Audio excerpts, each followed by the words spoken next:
I think chocolate is one of those ingredients that has a special place in everyone's heart.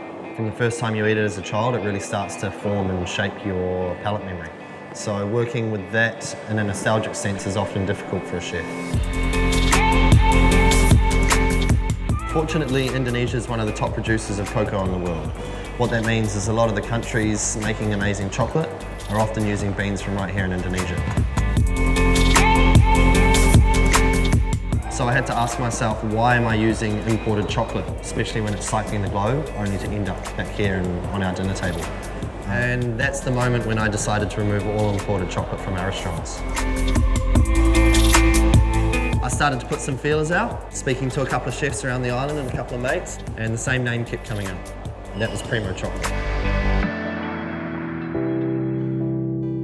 We started messaging back and forth over a few months, but never really found the right time for us to catch up and to start the process. Not long after that, with the opening of our new restaurant, everything kind of just fell by the wayside because I was so busy and swamped with work and everything that was going on. Funnily enough, in true island fashion, I actually found that I was driving past their production house on the way to work every day. I was able to force myself to go in there. It made it that much easier. From the moment I met Pepe and Guzde, you could really see in their eyes that love and passion for what they do. When they spoke about chocolate, their eyes lit up. It was really nice.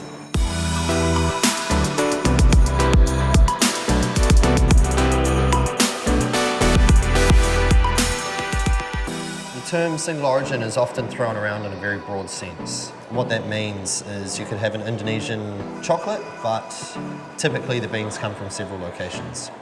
In our case, the beans are from one single farm, and that farm happens to be about 17 kilometres from the restaurant. It's not flown from halfway around the world and sitting in some supplier's warehouse. It's produced, chucked on the back of a scooter, and in our restaurant within an hour or so. It really is a luxury to be able to have that set up as a chef.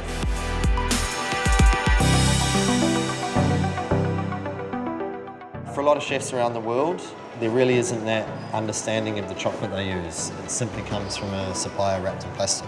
We're fortunate enough to have that true connection through working closely with such a local and pure product, also with working with such a devoted and passionate team. I think it really helps make the dish taste that much better.